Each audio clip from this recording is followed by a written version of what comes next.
जब तक आप हमें साइंटिफिक रीजन नहीं देंगे तब तक हम आपको क्या बताएं, क्यों भक्ति करें, क्यों ये करें, क्यों बहुत समाया हुआ है जीवन में। चलो हम आपके नॉलेज की परीक्षा लेते हैं। बहुत साइंस को जानते हो, जितने भी बच्चे यहां पर बैठे हैं ध्यान से सुने। बताइए इस संसार का पहला शब्द क्या था?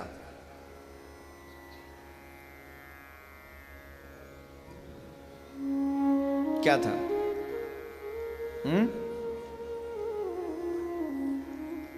और कोई बताएगा? साइंटिफिक रीजन मांगने वालों, है किसी में दम जो बताए? है?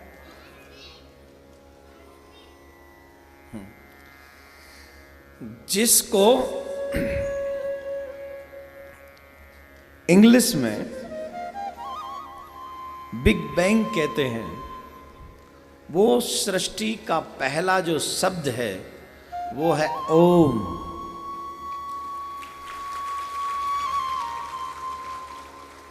बहुत बड़ी एक आवाज जहां से सृष्टि का सृजन हुआ, महाविस्फोट हुआ, जिसमें से एक आवाज निकली ओम,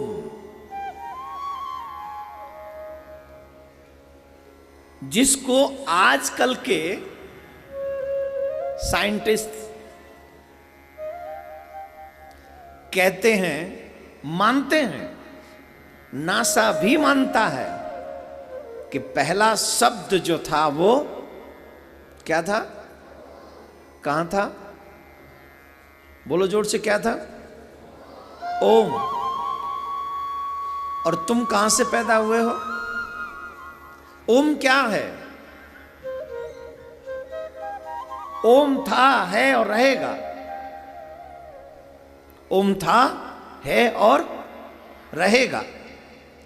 जिससे ये सारा ब्रह्मांड बना है, जिससे ये संसार की, जिससे सृष्टि की उत्पत्ति हुई है, वो ओम है, जिसको नासा अब मानने लगा है। उस समय तो नासा के कोई हाथ पांव नहीं थे। वेद पढ़े, पुराण पढ़े नहीं, वेदों को पढ़ो। हजारों साल पूर्व, लाखों वर्ष पूर्व वेदों में, पुराणों में इस बात का लेख है, उल्लेख है।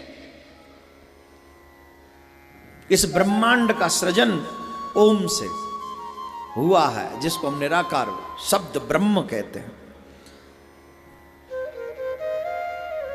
पतंजलि योग सूत्र में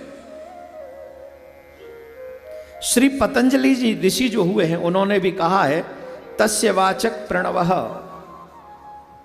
उन्होंने भी इस बात को सिद्ध किया है। और वेद की ऋचा भी हैं, ऋग्वेद में ये ऋचा भी आती है, चत्वार वाक परमेतः पदानि। शब्द क्या है? शब्द कहां से बनता है?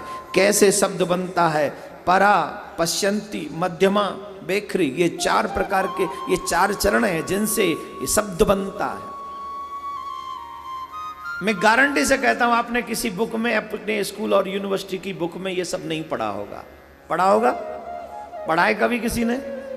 क्यों नहीं पढ़ा जानते हो? जिससे ये भी कल्चर टेररिज्म है। इसको छिपाकर, सत्य को छिपाकर आपको नकल दे दी गई। ऐसी नकल देती गई कि बोले नासा ने ये सब किया। वैज्ञानिक खोज है। हमारे ऋषि मुनियों को जानो, हमारे पास तो ऐसी ऐसी खोज है जिसकी कोई कल्पना नहीं कर सकता। बताइए पहला जहाज किसके पास था? हैं? किसके पास? नहीं मालूम तो मत बोलो। किनके? हाँ, उनसे पहले कुबेर। कुबेर को किसने दिया? ब्रह्मा जी ने। पहला जहाज ब्रह्मा जी के पास था। आज भी तुम्हारा विज्ञान ध्रुव तारे के बगैर कुछ नहीं कर सकता। तुम्हारे जितने भी प्लेन और पानी के जहाज चलते हैं ना, ध्रुव तारे को टारगेट करके चलते हैं, उसे ध्यान में, क्योंकि वो नहीं हिलता है, वो एक ही जगह रहता है। और वो ध्रुव तारा खोज किसकी? किसकी? हमारे ऋषि मुनियों की। तुम्हारे यहां पर ऐसे ऐसे ज्ञान है, तुम्हारे यहां पर ऐसे ऐसा संस्कार और सभ्यता संस्कृति है कि आप कल्पना नहीं कर सकते। जानते हो आजकल नौजवानों को एक शौक चढ़ा है, बताओ, विदेशी गाने सुनने का चढ़ा है ना। थोड़ा भी पढ़ा हो तुम कान में लीड लगा के आईफोन 7 जेब में रख के, कोई भी फोन रख के लीड जरूर लगा लेगा उसमें। पहले तो मैं यहीं पर एक बात समझाता चलूं, जिंदगी में कभी भी रोड पे चलते समय गाने मत सुनना। अगर पैदल चल रहे हो या गाड़ी भी चला रहे हो तो गाने मत सुनिए, कान में लीड लगा के बिल्कुल मत सुनिए। एक्सीडेंट हो सकता है, लाइफ खत्म हो सकती है, इसलिए प्लीज बी केयरफुल। हमेशा अपनी लाइफ से बढ़कर कुछ नहीं है, तो उसका ध्यान रखिए। ये बात सभी नौजवानों से प्रार्थना कर रहा हूं। तो मैं कह रहा था म्यूजिक, आजकल लोगों को पाश्चात्य म्यूजिक बहुत पसंद है, और हमारे भी यहां जो म्यूजिक बन रहा है ना आजकल, वो इतना गंदा बन रहा है, पता ही नहीं चलता है कि किसका सर कहां है और इसका पैर कहां है। मैं आपको बताऊं, यही पांडिचेरी में एक आश्रम है, वहां पर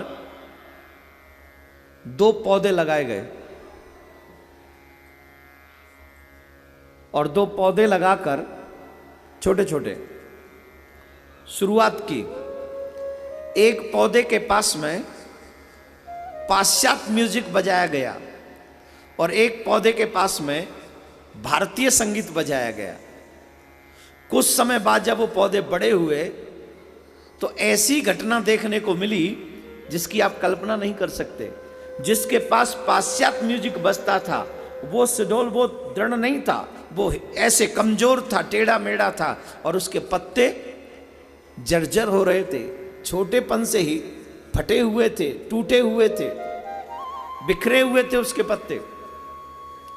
और जो जिसको संगीत सुनाया गया भारतीय, वो जो था वो हमेशा एकदम सीधा, सारे पत्ते कोमल और एकदम चकाचक बढ़ता हुआ चला जा रहा था। मतलब दृढ़ था, वो सुंदर था, वो पूर्ण था।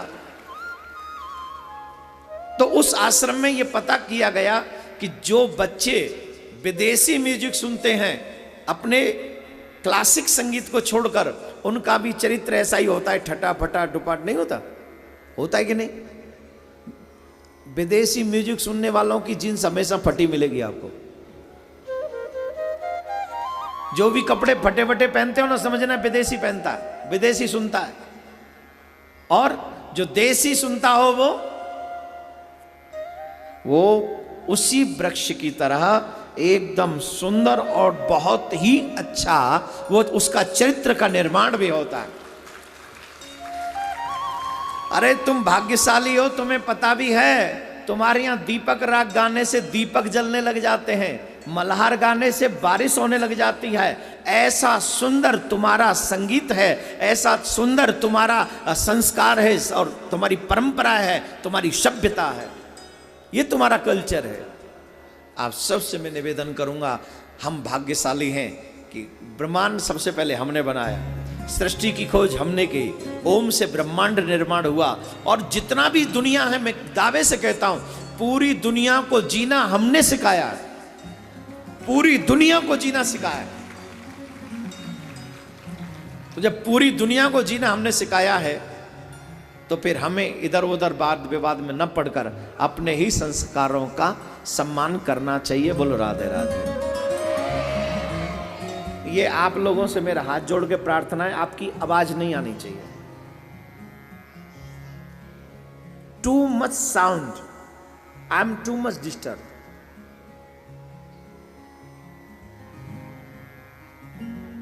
कथा में आप विराज रहे हैं, प्लीज ये ध्यान रखिए कि आप कथा में बैठे हैं। ये भी कल्चर टेररिज्म है जो आप करते हैं यहां आकर, अपने धर्म का सम्मान नहीं है ये। यहां भी आके फोनों को छेड़ना, यहां भी आकर बतियाना, यहां भी आकर ये सब है। अरे आप कार्यकर्ता हो तो कार्य। एक बात और, आजकल हमारे broad minded people, broad minded लोग एक बात कहते हैं, कथा सुनने से धर्म थोड़ी होता है, मंदिर बनाने से धर्म थोड़ी होता है, आश्रम बनाने से मंदिर थोड़ी धर्म थोड़ी होता है। अब इनकी नज़र में ये मेरी समझ में नहीं आया, इनकी नज़र में धर्म किसको कहते हैं?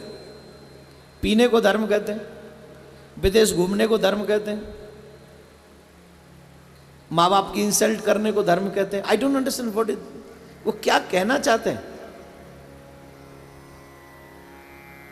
आजकल समाज में एक और चीज हो गई है, जो अपने आप को ऊपर उठाना चाहते हैं ना, वो दूसरे को पहले गिराना चाहते हैं। ये बड़ा दुर्भाग्य है। वो जो करे वो अधर्म है और हम जो करें वो सब धर्म है। ये जो चीज समाज में, और आपने कभी किसी मुसलमान भाई को सुना है कि मस्जिद बनाना धर्म नहीं है? सुना है? क्रिश्चियन भाइयों को सुना है कि चर्च बनाना धर्म नहीं है? सुना है? हमारे सिख भाइयों को सुना है कि गुरुद्वारा बनाना धर्म नहीं है? सुना है क्या? जहां गुरु का द्वार हो वहां माथा टेकना धर्म नहीं तो क्या है? जहां भगवान का द्वार हो वहां माथा न टेके तो क्या है? वो धर्म नहीं है? भगवान के द्वार पर माथा टेकेगा, और भगवान जहां रहते वो मंदिर है। मैं ये नहीं कहता कि सामाजिक कार्य मत करो, बिल्कुल करो। सामूहिक विवाह होना धर्म है, अच्छी बात है, समाज सेवा है, बढ़ा के करो। और भी जिनको आप अच्छा काम समझते हो बिल्कुल करो। I am with you, I am always with you. But ये कहना कि मंदिर बनाना धर्म नहीं है, आश्रम बनाना धर्म नहीं है, और कथा सुनने जाओगे तो धर्म नहीं है। आजकल के यंग बच्चे कहते हैं मंदिर में जाके थोड़ी ना धर्म होता है, मन शुद्ध होना चाहिए। तो यही मन शुद्ध है तो यही धर्म है, यही कहते हैं ना, यही कहते हैं। आप जब मंदिर में खड़े होकर घंटा बजाते हो, उसका साइंटिफिक रीजन मालूम है तुमको? क्यों जाते हैं मंदिर? जिनके आजकल के एजुकेटेड पीपल, पता नहीं कहां से निकल मार के एजुकेट हुआ होगा पापी, ऐसे लोगों से जो बेचारे पढ़े लिखे नहीं वो ज्यादा बढ़िया है। मंदिर के नीचे जब घंटे के नीचे खड़े होकर जब घंटा बजाते हो तो कितनी पॉजिटिव ऊर्जा आपको प्राप्त होती है, आपको मालूम भी नहीं, आपको मालूम भी नहीं। भगवान के सामने यो साष्टांग जब दंडवत करते हो, हाथ जोड़ के खड़े रहते हो, आपके सारे पाप उसी समय पृथ्वी पर गिर जाते, आपको मालूम भी नहीं। मन शुद्ध हो मंदिर जाने से क्या, मन शुद्ध हो कथा में जाने से क्या? मन शुद्ध करेगा कौन? तेरा बाप। कौन शुद्ध करेगा? गंदी मूवी देखोगे मन शुद्ध होगा? 24 घंटे दूसरों की चुगली करते रहोगे फोन पे, मन शुद्ध होगा? गंदे गंदे बुक्स पढ़ोगे उससे तुम्हारा मन शुद्ध होगा? गंदे गंदे दोस्तों के साथ बैठोगे उससे तुम्हारा मन शुद्ध होगा? दोस्तों के हाथ में हाथ डाल के घूमते रहोगे उससे तुम्हारा मन शुद्ध होगा? काहे से मन शुद्ध होगा? किससे होगा? कीचड़ में गिरने से कभी तन साफ रह सकता है क्या? जवाब दीजिए। कीचड़ में रहोगे तो हमेशा अशुद्ध रहोगे, और कीचड़ से साफ होने के लिए क्या करना पड़ता है? क्या करना पड़ता है? स्नान करना पड़ता है। और ये भागवत आपको संसार रूपी कीचड़ से निकालकर स्नान करा देती है, जिससे आपका मन शुद्ध होता है। एक बात पूछूं, मैं नौजवानों से हमेशा पूछता हूं, ये जितने भी लोग आपको कहते हैं कि ड्रिंक करो, स्मोकिंग करो, मूवी चलो, ये मम्मी पापा गुरुजी कहते हैं कि धर्म कहता है या फ्रेंड कहते हैं? जोर से बोलिए, जोर से बोलिए। मूवी चलना है, स्मोकिंग करना है, और क्या, ड्रिंक करना है, अरे बोलो ना, कर चलो करते ना। ये मम्मी पापा गुरु और धर्म कहता है या हमारे फ्रेंड्स कहते हैं? जोर से बोलो। और ये सब जो चीजें मैंने गिनाई हैं, ये अच्छी हैं बुरी हैं? जोर से बोलो। कीचड़ है कि नहीं? कीचड़ है कि नहीं? इस कीचड़ में कौन फंसाता है? जोर से बोलो, कौन फंसाता है? और अभी यहां क्या काम चल रहा है आपको उस कीचड़ में फंसाने का कि निकालने का? जोर से बोलो। इसलिए वो गंदे लोग आपको यहां आने से रोकते हैं, क्योंकि वहां जाएगा तो ये हमारी बात नहीं मानेगा, उस कीचड़ में से निकल जाएगा, इसलिए वो चाहता है वहां फंसे रहो। वो चाहता है उसी दलदल में फंसे रहो जिसमें वो फंसा है, वो नहीं चाहता कि उस दलदल से निकलो। क्योंकि जुआरी लोग पूरी दुनिया को जुआरी देखना चाहता है, शराबी व्यक्ति पूरी दुनिया को शराबी देखना चाहता है, लेकिन भगवान के दूत सारी दुनिया को भगवान के भक्त बनते हुए देखना चाहते हैं। तो मैं आप सबसे आग्रह करूंगा, मन शुद्ध कब होता है? बोले मंदिर जाने से। मन शुद्ध कब होता है? कथा में जाने से। मन शुद्ध कब होता है? सत्कर्म करने से। मन शुद्ध कब होता है? उस परम शुद्ध परमात्मा का स्मरण करने से। इसलिए मंदिर जाओ, कथा में जाओ, तीर्थों में जाओ, जिससे तुम्हारा मन हमेशा शुद्ध बना रहे। राधे राधे बोलना पड़ेगा, जोर से बोलना,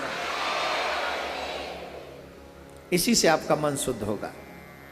तो जो लोग ये कहते हैं वो लोग गलत हैं, वो गलत रास्ते पे जा रहे हैं, उन्हें शायद पता भी नहीं कि क्या करना चाहिए और क्या नहीं करना चाहिए। लेकिन कथाएं, अगर मंदिर बनाना धर्म नहीं है तो मुझे लगता है फिर तो मुगलों ने बहुत अच्छा किया, राम मंदिर तोड़वा दिया। हाँ या ना? जिनको लगता है कि मंदिर बनाना गलत है, तो फिर तो मुगलों ने हमारी समस्या का समाधान ही कर दिया था, जिन्होंने जगह जगह मंदिर तोड़े थे। फिर क्यों उनको बेचारों को इतनी बद्दुआएं देते हो तुम लोग? नहीं देनी चाहिए, उन्होंने तो हमारा काम आसान कर दिया, जगह जगह मंदिर तोड़े थे। विदेशी फूड खाने वाले, विदेशी कपड़े पहनने वाले, विदेशी भाषा बोलने वाले, विदेशी बताए हुए मार्ग पर चलने वाले नहीं जान पाएंगे कि जब राम मंदिर टूटा था तो कितना दिल टूटे थे। कोई नहीं जान पाएगा कितना दिल टूटे थे, कितना, वो क्या जाने। लेकिन आप सबसे मैं एक आग्रह करूंगा, जिस देश में, जिस वेश में, परदेश में रहो, पर राधा रमन, राधा रमन, राधा रमन कहो। हमेशा अपनी भाषा में रहो, अपने संस्कारों में रहो। कौन कौन मेरी बात से एग्री करता है? हाय हाय, सभी करते हैं। Thank you so much. और मेरा मकसद अपने आप का नाम करना नहीं, मेरा मकसद आप सबका कल्याण हो जाए, यही मेरा उद्देश्य है। और इस उद्देश्य से अगर आपका कल्याण होता है तो अवश्य आपको मेरे कदम से कदम मिला के चलना चाहिए। ताली तो ऐसे बजा रहे हो बोले जब कल तुम जाओ फिर देखेंगे हम तुम्हें। नहीं, ऐसे ही बजा रहे ना ताली। बोले एक बार निकल तो जाओ कलकत्ता पूरी करके, पूरी साल आपका मुंह ना देखें। कोई बात नहीं, अगली साल तो देखोगे। छुट्टी वाले दिन तो आ ही जाओगे कम से कम। आज बहुत लोग आएंगे छुट्टी वाले दिन, देखना। आज कम छुट्टी है, कल पूरी छुट्टी होगी, और कल 7वां भी दिन होगा। फिर देखना सारे बेंगलोर पे भागवत कथा चढ़ जाएगी। अरे चलो आज 7वें दिन का लाभ ले आए, बाहर से बंद करवा दूंगा। नहीं, लेकिन आप इतनी बड़ी संख्या में बेंगलोर में आए, आप सबका साधुवाद है, बहुत बहुत साधुवाद है, बहुत बहुत। माथे पे तिलक, गले में कंठी, हाथ में कलावा, मुख पे भगवान का नाम, यही है सच्चे भारतीय की पहचान। सच्चे भारतीय बनो तो ये 4 काम जरूर करो। माथे पे, गले में, हाथ में, मुख पे भगवान का, हो गई तेरी सबसे प्यारी पहचान। ये जरूर करिए। एक और बात बता दे, इससे तुम्हारा सम्मान घटेगा नहीं, अपितु सम्मान बढ़ेगा, अवश्य बढ़ेगा। 2-4 दिन लोग क्रिटिसाइज करेंगे, 2-4 दिन लोग जोक करेंगे, मजाक करेंगे, उसके बाद वही लोग आपको सलूट मारेंगे। और मैंने देखा है काफ़ी बच्चे जो जाते हैं, अब एक बच्चे ने कहा कि पहले तो प्रिंसिपल मना कर दी थी कि राधे राधे यहाँ मत बोला करो, तिलक लगा के मत आया करो। अब जब मैं जाती हूँ तो वही प्रिंसिपल मुझे राधे राधे बोलती है, मुझे देखते ही बोलती है। एक कहावत है ना, every action has equal and opposite reaction. अच्छा करो या बुरा, आपके साथ भी कुछ लोग होंगे और आपके अगेंस्ट भी कुछ लोग होंगे। बाद में वो फिर स्वीकार भी कर लेंगे, तुम्हारे साथ भी चल पड़ेंगे। लेकिन शुरुआत में तकलीफ होती है, तो इसलिए थोड़ी बहुत तकलीफ होने दो। बढ़ो बढ़ो मेरे प्यारे हो। आइए रास की तरफ बढ़ते हैं। कुछ मूवीज में या सीरियल्स में हमारे बच्चों को रास का मतलब गलत समझाया गया। कुछ निकम्मे लोगों ने रास को बहुत ही बुरे तरीके से पेश किया गया है। अभी जो आप नाच रहे थे, नृत्य कर रहे थे, बहुत लोग नृत्य कर रहे थे, यंग बच्चे भी, बुजुर्ग भी, जवान भी, सब। अब जब आप नृत्य कर रहे थे तो बताओ आपके मन में कोई गंदी फीलिंग आ रही थी क्या? जवाब दो, जवाब दो। जिसके नाम में इतनी शक्ति है कि नाम लेके जब नृत्य करेंगे तो सारी गंदगी समाप्त हो जाएगी। तो जिन गोपियों ने उसका हाथ पकड़ के जब नृत्य किया होगा तो उनके मन में कभी कोई गंद आ सकता था क्या? कोई गंदी फीलिंग आ सकती थी? जिसके नाम में इतनी ताकत है उस श्याम में कितनी ताकत होगी? और उम्र क्या है? मात्र 6.5-7 साल। कितनी? जोर से बोलिए। 6.5-7 साल का बच्चा कुछ जानता है क्या? आजकल के बच्चे की तो गारंटी नहीं, पैदाइश ही कंप्यूटराइज हो रहा है। लेकिन जिस समय भगवान आए थे द्वापर युग के अंत में, तो वहां तो न मोबाइल था, न टीवी था, न लैपटॉप, न इंटरनेट, और वहां फ्रेंड्स भी ऐसे नहीं थे आप जैसे महानुभाव जो हाथ में हाथ डाल के कहें चलो मूवी देखा में। ऐसे फ्रेंड भी नहीं थे उनके। फिर वो रास कैसा था? रास कै प्रकार के होते हैं, जरा कृपा करके बताइए। जिन बच्चों ने रास को कुछ एक्टरों के नाम पे ही समझ लिया है कि रास लीला है और कैरेक्टर ढीला है, कुछ लोग ऐसे हैं ना जो ऐसा प्रचार करते हैं, उनकी नजर में रास लीला का मतलब क्या है? बोले लड़के लड़की नाचे, इधर उधर के स्टेप करें, वही रास है। छी, वो तो नरक में ले जाने वाला रास है। रास तो है ही नहीं, वो तो वासनाओं से भरा हुआ है। फिर रास किसको कहते हैं? जो नरक का द्वार नहीं, मोक्ष का द्वार है। हेलो, आप भगवान से मिलने के लिए क्या कर सकते हो? अगर भगवान श्री कृष्ण यहां प्रकट होकर कहें कि तुम्हें मेरे से मिलने के लिए क्या क्या तुम कर सकते हो, तो बताओ आप क्या कर सकते हो? हैं? जोर से बोलो। प्राण त्याग सकते। कौन कौन प्राण त्याग सकता है कृष्ण से मिलने के लिए? हाथ वही उठाना जिनमें हिम्मत हो। नीचे करो। कईयों ने तो उठाया ही नहीं, बोले महाराज अभी हम छोटे हैं, आप जाके देख लो, हम बाद में सोचेंगे जब आपको मिल जाएंगे। छोटे बच्चे ये बात भूल रहे हैं कि छोटों को तो वो बहुत पहले मिलता है, बचपन में तो वो बहुत पहले मिलता है। तो आइए हम आज रास पे चर्चा करेंगे। सावधानी पूर्वक सुनना, विशेष तौर पर यंगस्टर्स जरा ध्यान लगाकर सुने, और जितने भी यंगस्टर्स हैं अगर आप ध्यान लगा के सुनेंगे तो ये आपकी रिस्पॉन्सिबिलिटी है कि यही मैसेज आप उन गंदे लोगों तक जरूर पहुंचा दें जो मेरे कृष्ण पर उंगलियां उठाते हैं, उन तक जरूर पहुंचाइए। ये आपकी जिम्मेदारी है, क्योंकि आप इस धर्म में पैदा हुए हो। धर्म का प्रचार करना सिर्फ कथाकार, महात्मा, साधुओं का ही काम नहीं है। जिसने हिंदू मां का दूध पिया है उन सब की जिम्मेदारी है कि वो अपने धर्म का, अपने कृष्ण का प्रचार करे। और दुनिया का धर्म न जाने क्या क्या सिखाता है, लेकिन मेरा धर्म सबका भला सिखाता है, सबका कल्याण सिखाता है। ये हमारा धर्म है। आप भी यहीं बैठेंगे? आपको भी यहीं बैठना है? नहीं, उनको बैठने दो, आप भी यहीं बैठेंगे? नीचे थोड़ा इधर आ जाओ। आइए इधर ध्यान दीजिए। अब आप कह रहे हो महाराज जी आप व्यवस्थापक भी हो, करनी पड़ती है कभी कभी, जब कथा चल रही हो और फिर तो व्यवस्था मुझे ही करनी पड़ती है। जोर से मत बोलना, धीरे बोलो। जब रास प्रारंभ होने लगा तो श्री सुखदेव जी महाराज ने क्या कहा, ये किसकी लीला है? पहला ही श्लोक रास पंचाध्यायी का।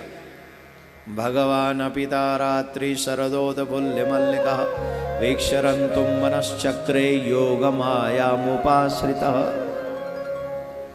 क्या कह रहे भगवान श्री सुखदेव जी महाराज?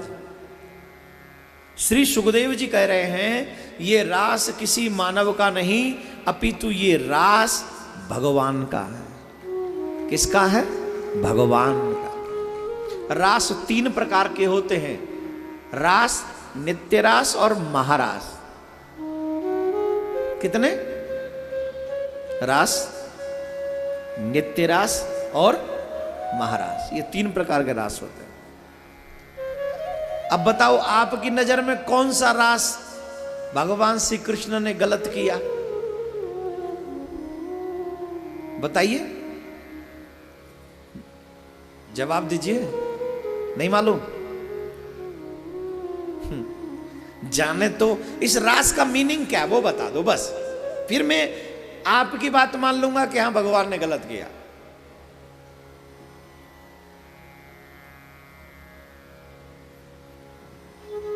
नहीं मालूम ना?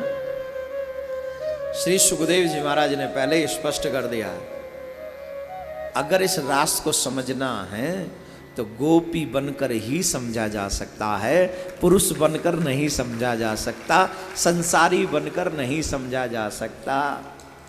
दुनिया के संदेह को दूर करने के लिए पहला और सबसे बड़ा जो एग्जाम्पल है वो ये है कि जब कृष्ण ने रास किया उस समय 6.5 7 साल की उम्र है उनकी।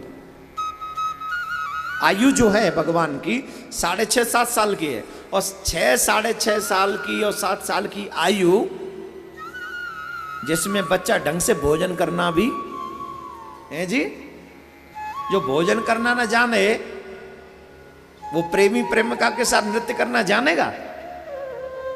जानेगा? तो हमारा भ्रम तो समाप्त हो गया कि वो जो रास हो रहा है वो संसारिक भावनाओं के साथ नहीं हो रहा है।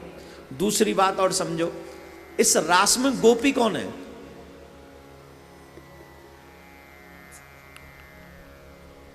इस रास में पुरुष कौन है?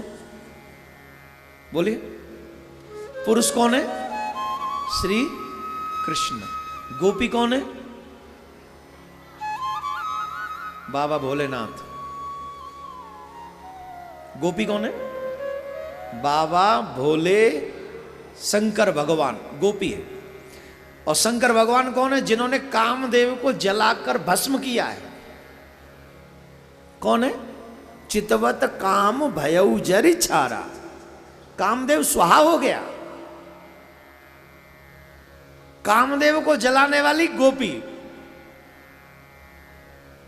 और काम का बाप कृष्ण। अब वो रास में काम कैसे आएगा बताना?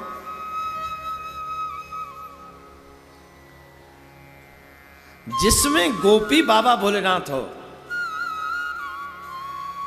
जिसमें पुरुष भगवान श्री कृष्ण हो, क्या वहां पर काम का प्रवेश हो सकता है? इतनी बार कथा सुनी आपने, रोज कथा सुनते हो, कृपा करके बताओ महानुभावों, कृपा करके बताओ मुझे, भगवान कब मिलते हैं? इतनी कथा सुनते हो ना, ये तो पता ही होगा भगवान कब मिलते हैं। जब जीव संसार का पूर्णतः त्याग कर देता है, जब मन में सिर्फ श्याम बस जाते हैं, तब परमात्मा की प्राप्ति होती है। ये मालूम है कि नहीं? अभी जो लेट आ रहे हैं, कहीं ना कहीं संसार ने लेट किया था कि नहीं? जब अभी पूरे आए नहीं है। आओ विराजो, बैठ जाओ। Thank you. आपने पहले नहीं बोला नहीं हम आपके लिए आगे जगह खाली रखते। आपको आगे बैठाल देते, लेट आए हम, ध्यान नहीं था आप आएंगे। है? ये जो लेट आए हैं ये किसके चक्कर में आए? संसार के में। और आप लोग पहले किसके चक्कर में आ गए? या तो इनकी तरह तुम्हारे घर नहीं है, या फिर ये तुम्हारी तरह उतने बावरे नहीं है। जो भी कृष्ण रस में बावरे हैं वो दौड़ पड़े, एक शब्द भी ना छूट जाए। देखिए, इसे कोई माइंड ना करे कि हम लेट आए हैं तो महाराज जी हम ही सुना रहे हैं। संसार की स्थिति पर ही कथा भी डिपेंड है। संसार की स्थिति पर ही कथा डिपेंड है। मेरी परिस्थितियां, मेरी संसार की स्थिति, ये माया ही तो मुझे लेट कर देती है। और जो पहले आ गए सब कुछ तो उन पे भी था, फिर वो क्यों पहले आ गए? उनको क्या जल्दी पड़ी थी? बोले इसलिए पड़ी थी, उनको दुनिया की कम पड़ी है और कृष्ण की ज्यादा पड़ी है। किसकी ज्यादा पड़ी है? किसकी? जोर से बोलो। कृष्णा मत बोला करो, कृष्ण बोला करो, बने अंग्रेज कहीं के। वो राम जी को बोलते हैं रामा, कृष्ण को बोलते हैं कृष्णा। ए लगाना जरूरी नहीं है। उन्होंने महामंत्र को ही अशुद्ध कर दिया है। हरे कृष्णा कृष्णा कृष्णा हरे हरे, हरे रामा रामा नहीं है वो। हरे कृष्ण कृष्ण कृष्ण हरे हरे, हरे राम राम राम हरे हरे, ये मंत्र है। अशुद्ध मंत्र पढ़ोगे तो उसका असर नहीं होगा, और जब मंत्र शुद्ध पढ़ोगे तभी उसका असर होगा मेरे भाई बहन। किसी ने मेरे को कल ही कहा कि महाराज ये भी कल्चर टेररिज्म है, मंत्र तो जब बातें लेकिन अशुद्ध जब बातें। मैंने कहा तुम शुद्ध कर लो, तुम तो भारतीय हो। उनकी तो टंग ऐसी है, उनकी जुबान ऐसी है, उनसे कृष्णा ही बोलेगा कि तुम तो कृष्ण बोलो। तुम कौन से अमेरिका में पैदा हो कि जब बेंगलोर में बस गए? तुम तो यहीं पैदा हुए हो ना, तो तुम्हें तो कृष्ण कहना आना चाहिए। तुम्हें रामा नहीं राम ही कहना चाहिए। राधे राधे बोलना पड़ेगा। तो जिसमें गोपी कृष्ण गोपी भोलेनाथ हो और जिसमें पुरुष कृष्ण हो, उसमें कामदेव की क्या चलेगी? और सुनी, और बताता हूं मैं आपको। भगवान ने योग माया बुलाई रास से पहले। योग माया मुपाश्रितः, बोले हे योग माया मैं रास करना चाहता हूं, बताओ तुम मेरी क्या मदद करोगे? बोले जो आप कहेंगे। बोले एक बात बताओ, जो बंसी बजेगी तो इतनी गोपियां वो सब मेरे पास कैसे आएंगी? सुनना जरा।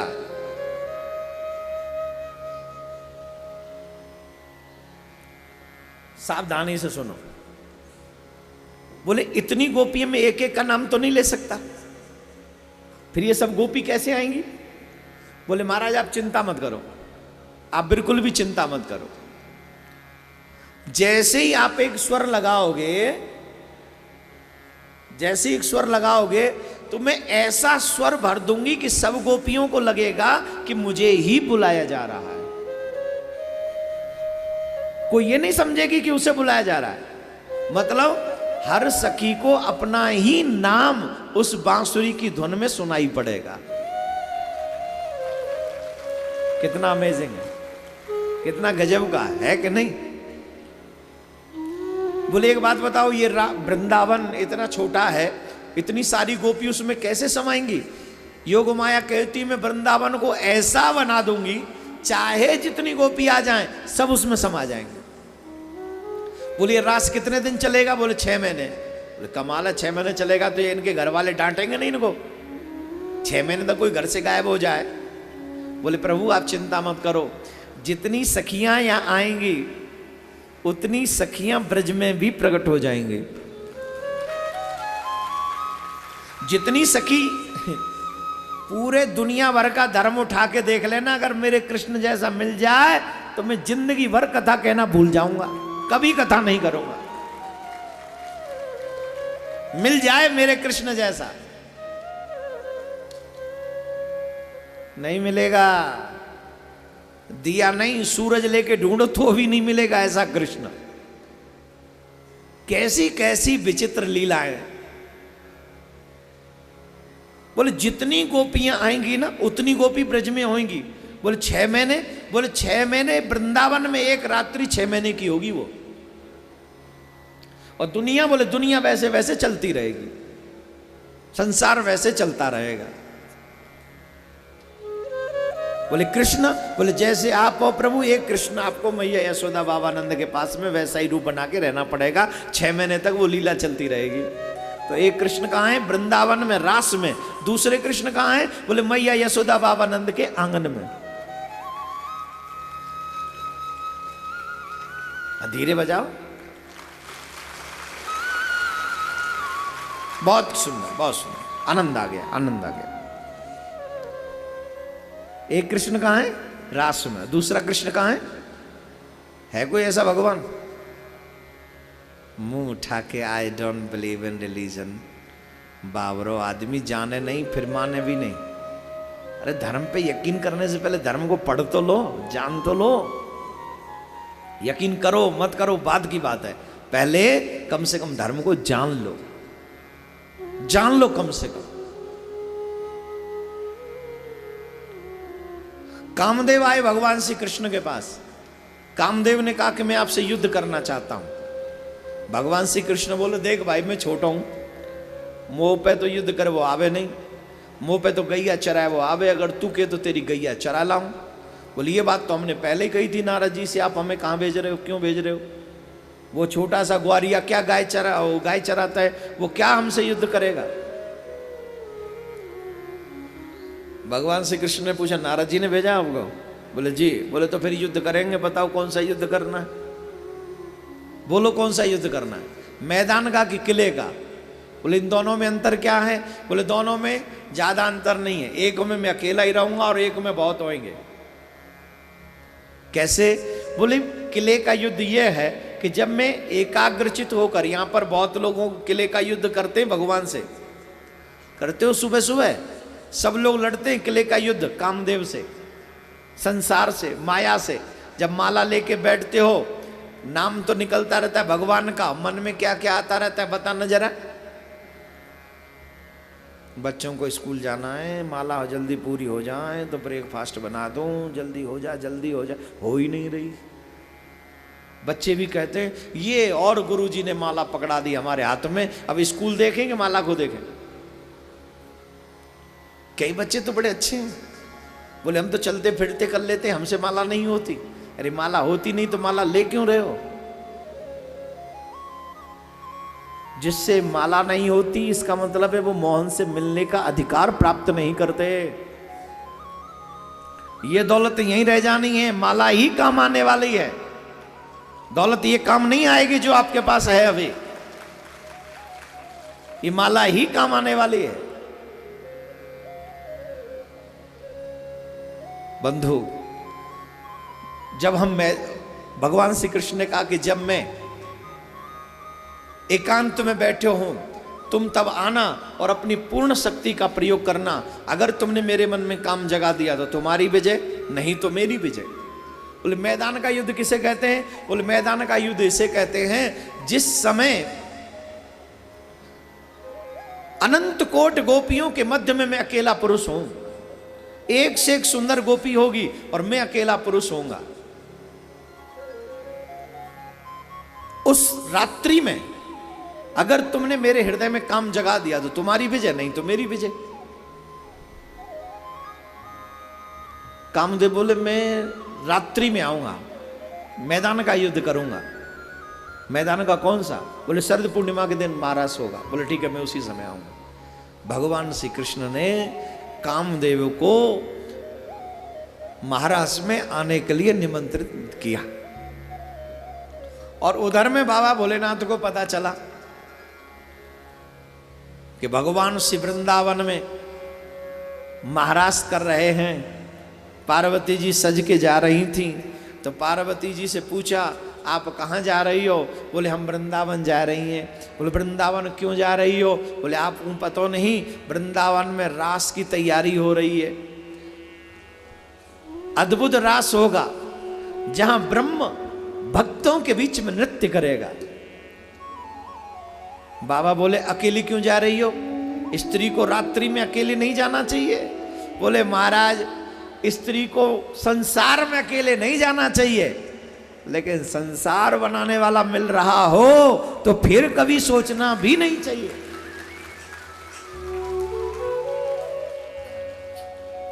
जब संसार बनाने वाला मिल रहा है फिर किस संसार के बारे में सोचे।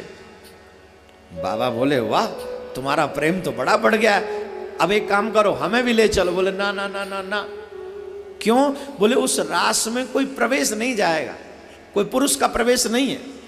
तो बोले वहां पर सब स्त्रियों का ही प्रवेश है। बाबा बोले ये बड़ी विचित्र बात कर दी आपने, हमें जाना है, हम चलना चाहते हैं।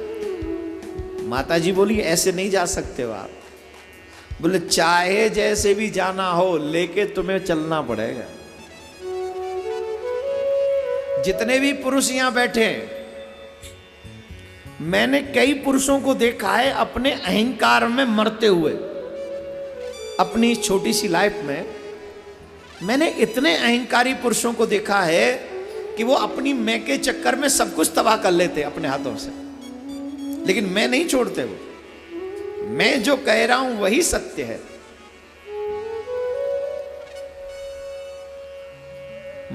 इस मैं में न मोहन मिले न माया, कुछ नहीं मिला। न माया मिली न भगवान मिले। सबसे पहले देखिए कहते हैं वैष्णवानाम शंभो, सबसे श्रेष्ठ भक्त कौन है, सबसे श्रेष्ठ वैष्णव कौन है? आप यकीन नहीं करेंगे, सबसे श्रेष्ठ वैष्णव, सबसे बड़ा भक्त अगर कोई भगवान श्याम सुंदर का है तो मेरे बाबा भोलेनाथ ही हैं।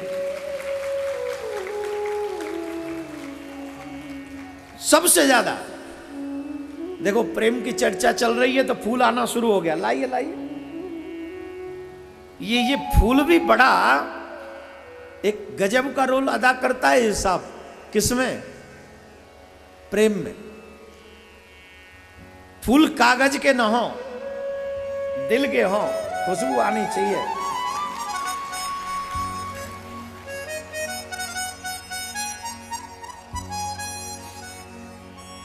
क्या बोलेंगे? ऐसे धीरे से काम नहीं चलेगा। बोलो कन्हैया से आई लव यू, जोर से बोलो। लेकिन कृष्ण से लव यू बोलने के बाद दुनिया से मत बोलना फिर कभी। हाय फंसाओ मत। दोनों हाथों में लड्डू रखोगे बेटा, दोनों में मत रखो। दुनिया को तन से निभाओ, मिले तो सुखी, न मिले तो ज्यादा सुखी। दुनिया मिले तो सुखी और न मिले तो बोले ज्यादा सुखी। पर भगवान मिले तो कहना ही क्या है, और न मिले तो फिर बहुत दुखी हो जाओ। क्योंकि जीवन का उद्देश्य संसार नहीं हो सकता, जीवन का उद्देश्य भगवान ही है, ईश्वर ही है।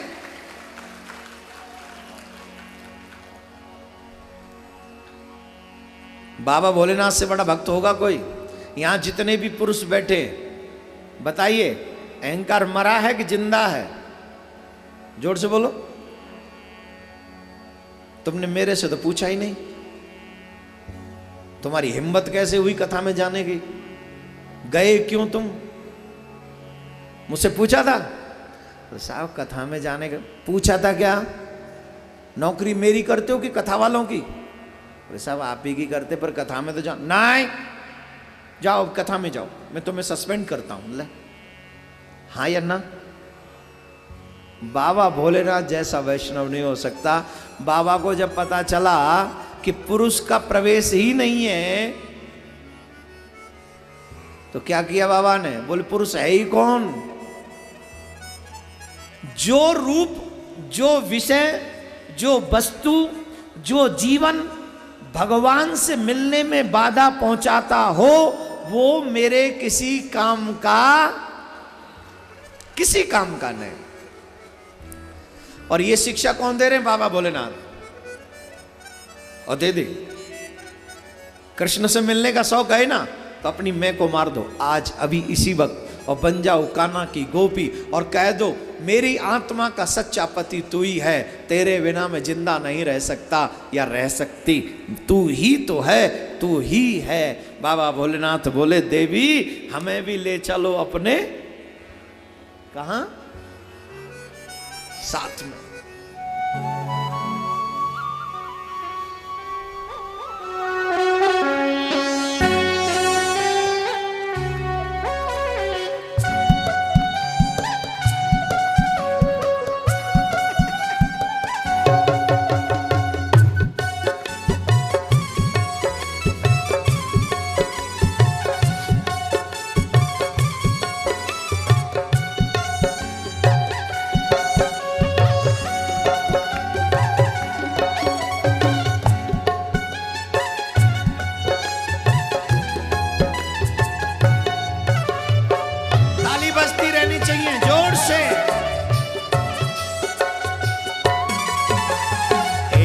दिना भोले भंडारी बन के ब्रज की नारे वृंदावन आ गए, वृंदावन आ गए। मेरा निवेदन है आप लोग आगे मत आया करिए, जहां हो वहीं किया करो नृत्य, जरूरी है आगे आना है।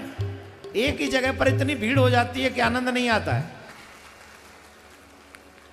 इसे ये संसार के लोग नहीं समझ सकते। क्यों? क्योंकि इनकी आंखों का जो चश्मा है ना वो बिगड़ गया। जिनकी दूर की आंखें खराब होती है ना, उन्हें दूर की नजर का चश्मा चढ़ता है। जिनकी पास की नजरों का नजरिया खराब हो तो उन्हें, तो इनकी भक्ति का चश्मा बिगड़ा हुआ है फिलहाल, इसलिए इन्हें भगवान नजर नहीं आते। हर जगह काम नजर आता है क्योंकि इन्होंने ब्लैक चश्मा पहना हुआ है। धूप में भी ब्लैक दिखते हैं, घर में भी ब्लैक दिखते हैं, दुनिया में भी ब्लैकनेस इन्हें नजर आती है। भगवान की भक्ति के लिए गोपी बनना पड़ता है कृष्ण प्रेम प्राप्त करने के लिए। और गोपियां कभी ये नहीं सोचती कि मेरे कृष्ण को मुझसे क्या चाहिए, जो चाहिए सो लीजिए। कहना आसान है, ये संसार का प्रेम हमें 2 मिनट में डिवाइड कर देता है, पर भगवान का प्रेम कभी डिवाइड नहीं करता। भगवान का प्रेम तो हमें अपनी बाहों में भर लेता है, अपार प्रेम की प्राप्ति होती है। बताते हैं आपको, भगवान श्याम सुंदर ने जब बांसुरी बजाई तो पहले तो इस रास का मतलब समझ गए, बाबा भोलेनाथ भी गोपी बनकर गए, समझ गए। भक्त कौन? जो अपनी मैं को मार दे, भूल जाए कि मैं स्त्री हूं कि पुरुष हूं। जिसे ये याद हो कि मैं स्त्री हूं मैं पुरुष हूं, उसे भगवत प्राप्ति नहीं होती। हमेशा एक रस में रहो कि मैं उसका हूं और वो मेरा है। स्त्री हूं कि पुरुष हूं मुझे नहीं पता। आत्मा न स्त्री होती न पुरुष होती, आत्मा होती नहीं, होता नहीं है। आत्मा तो आत्मा है, तो हम सब आत्मा है। और रास का मतलब है परमात्मा का आत्माओं से मिलन। जब पवित्र आत्माएं परमात्मा से मिलती हैं उसका नाम रास होता है। बोलो राधे राधे, जोर से बोलना पड़ेगा।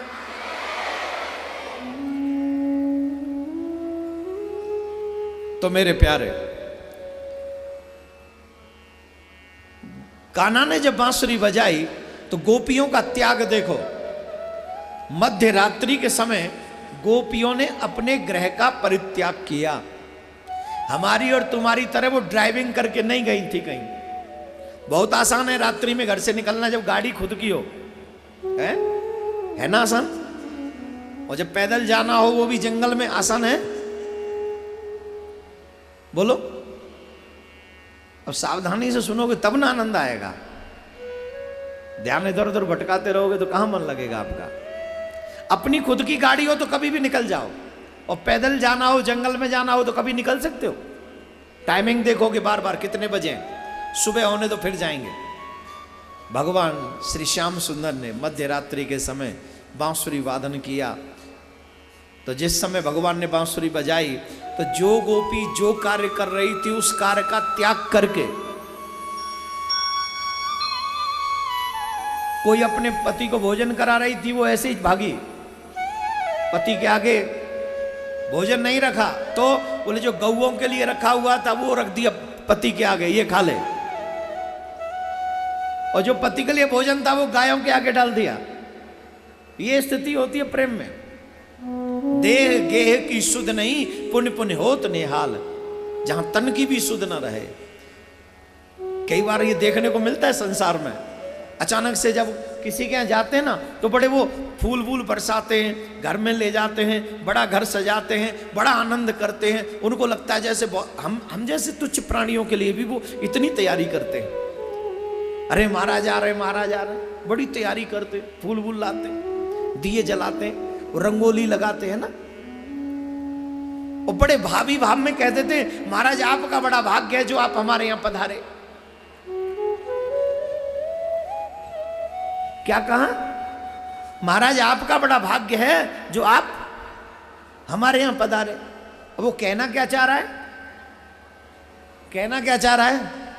हमारे बड़े भाग्य हैं जो आप, और प्रेम की व्यवस्था, प्रेम में विह्वलता, मन में जो आनंद है, उसकी वजह से वो क्या कह गया? आपके बड़े भाग्य हैं जो आप हमारे यहां पधारे। एक जगह तो हद ही हो गई, बड़े भोजन बड़ो बड़ा, बोले हमें तो वैसे भी कम पाने की आदत है। बोले लीजिए महाराज, ये भी लीजिए, ये भी लीजिए। अरे मैंने कहा नहीं, ऐसा नहीं, आप भी पाइए, हम अपने हिसाब से ले लेंगे। तो पता है बंधु क्या बोलते हैं? हम तो रोज ही पाते हैं, आप पाइए आज। समझ गए? हम तो रोज ही पाते हैं, आपको आज मिला है, आप पा लीजिए। पर सच्चाई ये नहीं है, वो ये नहीं कहना चाहता। वो ये कहना चाहता है हम तो रोज ही खा रहे हैं यहाँ पर, हमारा भाग्य है कि आज आप पधारे हो हमारे घर में, जो आज आप पा रहे हो, इसलिए आप भाव ये है। क्या गया? ये है प्रेम की अधीरता, प्रेम की व्यवस्था, ये है प्रेम में पागलपन। और जब तक ये तुम्हारी स्थिति ना हो, तब तक समझना तुम्हारा प्रेम सच्चा नहीं है। अभी तो शुरुआत है। ये प्रेम में होता है, इधर का उधर, उधर का इधर। गोपियों ने क्या किया? पति का भोजन गाय के आगे, और गाय का भोजन पति के आगे। अब पति के चरण दबा रहे, कोई पति के चरण दबा रही, छोड़ के भागी। कोई पति अपने बच्चे को दूध पिला रहे, छोड़ के भागी। श्रृंगार की स्थिति विचित्र है। होठों की लाली आंखों में लगा ली, आंखों का काजल होठों पे लगा लिया। ये सिर्फ मेरे शब्द नहीं है, ये उनकी स्थिति थी, ये उनका समर्पण था। अब बताइए, आज की प्रेम का किसी प्रेमी के पास जाए तो इस स्थिति में जा सकती है? जवाब दो, कैसे जाएगी? कितनी भी बुरी हो, श्रृंगार करना वो भी नहीं भूलेगी, पूरा श्रृंगार करेगी। आंखों का ध्यान, लाली का ध्यान, नाक पे वो पीला पीला पाउडर, आंखों पे जिस कलर की ड्रेस, उस कलर का वो क्या होता है, वो जो भी मुझे तो पता नहीं। अब ये नया काजल शुरू हुआ है, जिस कलर की ड्रेस उसी कलर का काजल। हमारे बड़े प्रोग्रेस हो रहा है, करो करो। क्यों? क्योंकि ये जानती हैं हम संसार के प्रेमी को मनाने जा रहे हैं, और संसार के प्रेमी को सिर्फ मेरे तन की सुंदरता देखनी है। लेकिन गोपियों को पता था कि मैं संसार के प्रेमी के पास नहीं जा रही, मैं तो परमात्मा के पास जा रही हूं, और उसे तन की नहीं, मेरे मन की सुंदरता देखनी है। ये दुनिया देखती होगी तुम्हारे तन की सुंदरता, लेकिन मेरा कन्हैया तो तुम्हारे मन की सुंदरता देखता है। जिसका मन सुंदर है उसे वो डेफिनेटली पसंद करता है। तन से वो कोई उनकी बराबरी कर सकता है? ये पूरी दुनिया की सुंदरता एक जगह रख दो और उस सुंदरता से एक का ही निर्माण करो, तो वो भी सुंदरता भगवान के श्री चरणों के नाखून के प्रक्षालन से जो जल निकले उसकी भी बराबरी नहीं कर सकता। कईयों को तो बात समझ में भी नहीं आई होगी मैंने कह क्या दिया, जबकि कितने सरल शब्दों में मैंने कहा है। भगवान के चरण के अंगूठे की जो धोवन है ना, उतनी भी सुंदरता नहीं है इस दुनिया में। तो हम उस सुंदरता से कैसे मोहित कर सकते हैं उसे? फिर कैसे मोहित कर सकते हैं? बोले उसे मोहित करने का एक ही तरीका है, तन को मत समाओ, तन को मत सजाओ तो मन को सजाओ। जिसका मन संवर गया वो मेरे सांवरिया को पसंद आ गया, वो मेरे सांवरिया का हो गया। अब इसका मतलब ये कतई नहीं है कि गोपी सुंदर नहीं थी। ये कभी मत सोचना कि गोपी सुंदर नहीं थी। इतनी सुंदर थी कि देवलोक की जितनी अप्सराएं हैं ना, जितनी भी, उन सब की सुंदरता को एक जगह रखो, और जब उनकी सुंदरता में से जब एक का निर्माण होगा वो एक गोपी होगी। उन सब की सुंदरता एक जगह और एक गोपी की सुंदरता इतनी सुंदर थी। ये आजकल की मिस वर्ल्ड किसी काम की नहीं है। एक दिन पेपर में न्यूज पढ़ रहा था, इतनी खतरनाक सी को मिस वर्ल्ड बना दिया, रात में बच्चे देख ले कसम से नींद ना आए उसे। वो इतनी खतरनाक मिस वर्ल्ड, ओ बाप रे बाप। रामायण में जैसे त्रिजटा का वर्णन वैसी, पर वो दे दिया सुंदरता मिस वर्ल्ड। कितनी भी मिला लो, गोपियों के चरणों की धोवन नहीं, इतनी सुंदर थी वो गोपियां। और जब श्याम की बांसुरी बजी तो सबका, मैंने शुरुआत में कहा था भगवान कैसे मिलते हैं, जो संसार का पूर्णतः त्याग करते हैं। गोपियों ने क्या त्याग नहीं किया बताओ? दुनिया की रीति रिवाज छोड़ दी, सास ससुर छोड़ दिए। स्त्री के लिए, ब्याहता स्त्री के लिए सबसे मुश्किल काम होता है पति और पुत्र को छोड़ना। पति को भी छोड़ दे पर पुत्र को छोड़ना बहुत डिफिकल्ट है कि नहीं? लेकिन जब भगवान को पाना हो, न पति प्यारा लगता है, न पुत्र प्यारा लगता है, न धन प्यारा लगता है, न संसार प्यारा लगता है, न ये व्यवहार प्यारा लगता है। फिर तो सिर्फ मोहन प्यारा ही प्यारा लगता है, घनश्याम ही प्यारा लगता है। गोपियां दौड़ी चली गई श्याम सुंदर के पास में, और श्री श्याम ने जब गोपियों को आता हुआ देखा तो गोपियों का स्वागत किया। स्वागतम वो महाभाग प्रियमेव करवाणि वह, ब्रजस्यानामयं कचित् ब्रूता गवन कारणम। हे ब्रज की गोपियों, तुम्हारो स्वागत है। कहो रात्रि में कैसे आई हो?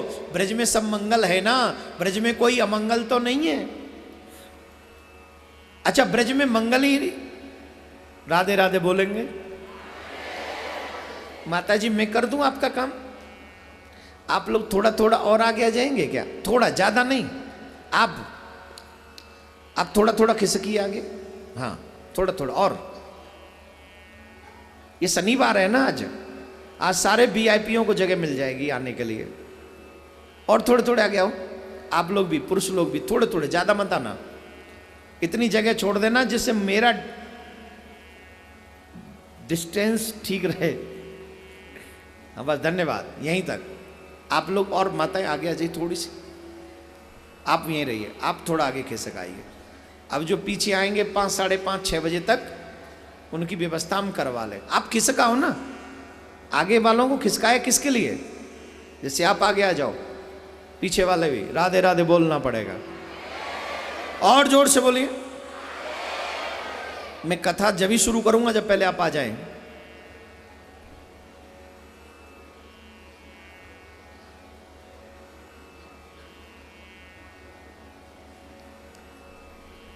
माता जी नहीं खिसकेंगी। बताइए, तो जगह भी आगे बढ़ गए और माताओं ने वहीं की वहीं रही, बस हिल गई। राधे राधे बोलना पड़ेगा, जोर से बोलना पड़ेगा। अब सावधानी से सुने। कन्हैया पूछ रहे, ब्रज में सब मंगल तो है? अगर अमंगल भयो तो का तुम स्त्री ने पई भयो? एक और पुरुष दृष्टिगोचर नहीं है रहे हो? एक और पुरुष नजर नहीं आ रहे हो? दृष्टिगोचर नहीं है रहे हो? का स्त्री ने पई विपत्ति पड़ गई ब्रज में? का चंदा की चांदनी देखवे आई हो? वृंदावन की शोभा निहारवे आई हो? आहा, देखो तो सही वृंदावन की शोभा कितनी सुंदर लग रही है। अब अगर ये शोभा देख ली हो तो कृपा करके पधारो वापस। क्योंकि रात्रि में स्त्री को घर से बाहर जाए वो उचित नहीं। अब तुमने वृंदावन की शोभा देख ली, जाओ अपने अपने घर को चली जाओ। सखी बोली गजब को प्रेमी है ये, पहले बुलावे और फिर भगावे। सखी बोली है श्याम सुंदर, हमारे ब्रज में कोई मंगल नहीं है, जाद नाते आपको प्राकट्य ब्रज में भयो है, ब्रज में मंगल ही मंगल है। ब्रज में तो मंगल है पर हमारे जीवन में मंगल नहीं है। क्यों? बोले जब आपकी ये बैरन बांसुरी बजे ना, हमारा चैन हरण कर ले, हमारा सुख चैन खत्म है गयो। आपकी बांसुरी की धुन सुन सुन के अब हृदय में चैन नहीं बसो।